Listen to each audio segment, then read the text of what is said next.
Saya Salsabila, di sini saya akan mempresentasikan mengenai pengertian pengendalian. Menurut Mulyasa 2007 halaman 39, pengendalian merupakan usaha untuk mencapai tujuan tertentu melalui perilaku yang diharapkan. Sedangkan menurut Dessler 2009 halaman 69, mengemukakan bahwa pengendalian merupakan kebijakan dan prosedur yang dikembangkan oleh organisasi untuk menghadapi risiko. Selanjutnya, menurut Hasibuan 2008 halaman 39, mendefinisikan pengendalian merupakan suatu proses penjaminan di mana perusahaan dan orang yang berada dalam perusahaan tersebut bisa mencapai tujuan yang sudah ditetapkan. Jadi, dapat disimpulkan bahwa pengendalian merupakan pemantauan, pemeriksaan, dan evaluasi yang dilakukan oleh atasan atau pimpinan dalam organisasi dan sumber-sumber yang ada untuk mencapai tujuan yang sudah ditetapkan sebelumnya secara terus-menerus dan berkesinambungan agar semua bisa berfungsi secara maksimal sehingga tujuan organisasi bisa tercapai secara efektif dan efisien. Jenis-jenis pengendalian. Menurut Amirullah, terdapat beberapa klasifikasi pengendalian yang harus dilakukan oleh seorang manajer. Klasifikasi tersebut bisa dilihat dari fokus pengendalian dan subjek maupun objek pengendalian. Ditinjau dari fokusnya, pengendalian dapat diklasifikasikan sebagai berikut. Yang pertama yaitu pengendalian pendahuluan. Pengendalian ini memastikan bahwa sebelum kegiatan dimulai, maka sumber daya manusia, bahan, dan modal yang diperlukan sudah dianggarkan. Sehingga bila mana kegiatan dilakukan, maka sumber daya tersebut tersedia, baik menyangkut jenis, kualitas, kuantitas, maupun tempat sesuai dengan kebutuhan. Yang kedua itu pengendalian bersamaan. Pengendalian bersamaan terutama diimplementasikan melalui kegiatan dari para manajer. Dengan melakukan pengamatan pribadi secara langsung, para manajer menentukan apakah pekerjaan berlangsung dalam cara yang ditetapkan oleh kebijakan dan prosedur perusahaan. Dalam hal ini, manajer melakukan fungsi pengarahan pada pekerja bawahannya. Yang ketiga yaitu pengendalian umpan balik. Sistem pengendalian umpan balik biasanya berfokus pada hasil-hasil akhir sebagai dasar perbaikan berbagai tindak masa depan.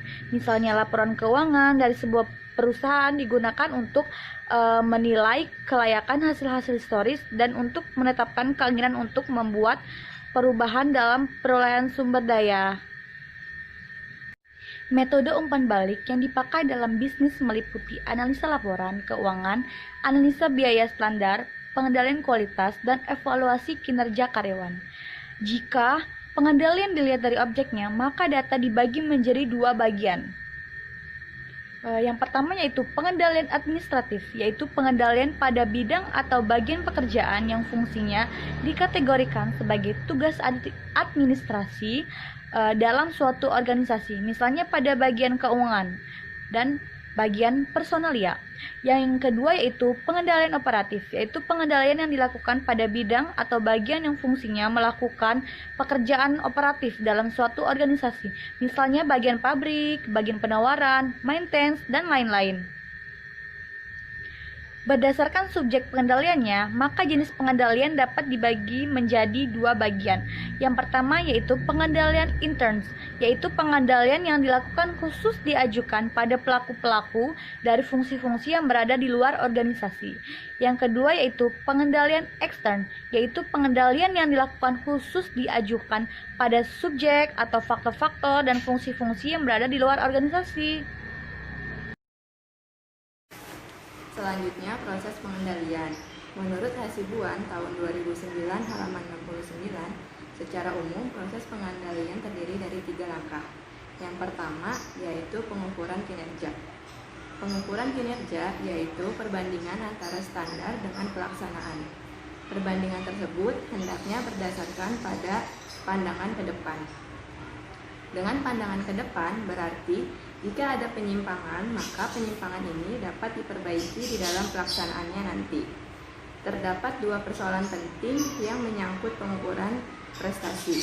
Yang pertama yaitu bagaimana kita mengukur kinerja itu, dan yang kedua apa saja yang harus kita ukur. Selanjutnya yang kedua yaitu membandingkan prestasi dengan standar. Langkah ini dimaksudkan untuk membandingkan hasil-hasil yang telah diukur dengan target atau standar yang telah ditetapkan sebelumnya. Apabila prestasi ini sesuai dengan standar, manajer berasumsi bahwa segala sesuatunya telah berjalan secara terkendali. Oleh karena itu, manajer tidak perlu mencampur tangan secara aktif dalam proses organisasi. Sebaliknya, manajer perlu membandingkan tindakan korektif apabila prestasi yang diperoleh jauh dari standar atau target yang telah ditetapkan. Dan yang ketiga yaitu mengambil tindakan korektif. Langkah ketiga dan terakhir dalam proses kontrol adalah mengambil tindakan manajerial. Tindakan ini dilakukan manakala prestasi rendah di bawah standar, dan analisis menunjukkan perlunya diambil suatu tindakan. Para manajer dapat memilih di antara 3 tindakan yang memungkinkan. Yang pertama, tidak melakukan apa-apa. Yang kedua, mengoreksi kinerja yang sesungguhnya. Dan yang ketiga, manajer dapat merevisi standar. Apabila keputusan manajer adalah mengoreksi kinerja sesungguhnya, maka pertanyaan-pertanyaan yang harus dijawab adalah, haruskah diambil tindakan perbaikan yang segera atau tindakan perbaikan mendasar? Tindakan perbaikan mendasar menanyakan bagaimana dan mengapa kinerja telah menyimpang dan kemudian melangkah untuk mengoreksi sumber ketimpangan tersebut. Selanjutnya, pengendalian yang efektif. Pengendalian yang efektif berarti pengendalian yang tepat sesuai dengan proses yang harus dilaluinya, tanpa menyimpang dari sistem yang dianut, sehingga tahapan yang dilaluinya benar. Pengendalian sebagai suatu sistem, seperti halnya sistem-sistem yang lain, mempunyai karakteristik tertentu. Namun, demikian arti penting karakteristik itu bersifat nisbi. Artinya, pada kondisi yang berbeda, karakteristik itu pun berbeda pula.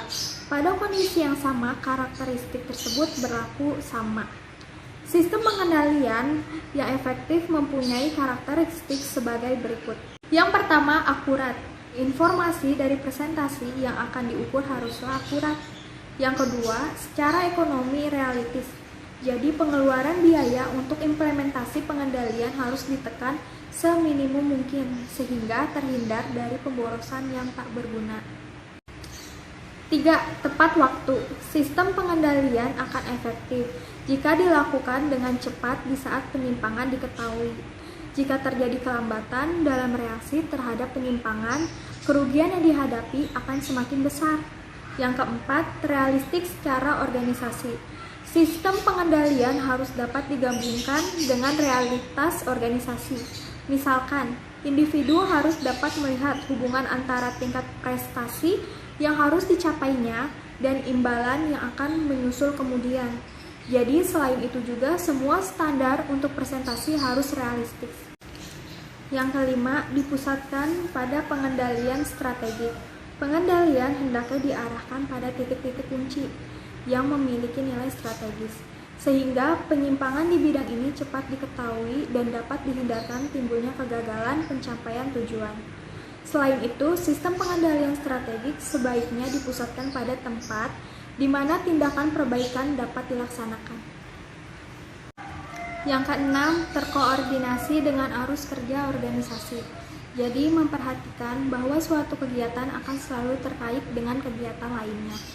Yang ketujuh, objektif dan komprehensif. Jadi, informasi dalam suatu sistem pengendalian harus mudah dipahami dan dianggap objektif oleh individu yang menggunakannya. Yang kedelapan, fleksibel. Jadi, fleksibel di sini mengingat situasi dan kondisi terus berubah dengan cepat, maka sistem pengendalian harus memiliki tingkat keluasan yang tinggi. Yang kesembilan, diterima para anggota organisasi. Idealnya, setiap sistem pengendalian dapat diterima dan dimengerti oleh semua anggota organisasi, sehingga mereka masing-masing akan merasa ikut bertanggung jawab terhadap suatu usaha pencapaian tujuan organisasi tersebut. Oleh karena itu, sistem pengendalian hendaknya dijelaskan terlebih dahulu kepada semua anggota organisasinya.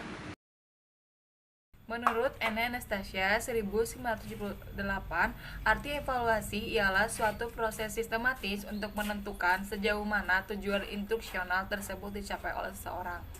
Evaluasi juga merupakan kegiatan atau aktivitas untuk menilai sesuatu secara terencana, sistematik, serta juga terarah dengan berdasarkan tujuan yang jelas.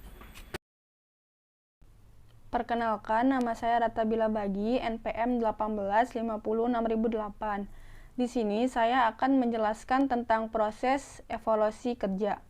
Keterkaitan proses penilaian kinerja dengan kegiatan kepegawaian adalah sebagai berikut. Yang pertama ada job analysis atau analisis pekerjaan. Proses penilaian kinerja harus berdasarkan pada analisis pekerjaan atau analisis jabatan. Tahap ini merupakan tahap yang penting yang merupakan tahap mendasar dalam penilaian kinerja. Karena analisis jabatan dipergunakan untuk beberapa kegiatan dalam proses penilaian kinerja. Yang kedua ada performance standar atau standar kerja. Standar dipergunakan untuk membandingkan hasil kerja seseorang staf dengan standar yang ditetapkan, sehingga dapat diketahui apakah pekerjaan yang bersangkutan lebih baik atau di bawah standar. Kemudian yang ketiga ada performance appraisal system atau metode penilaian kinerja.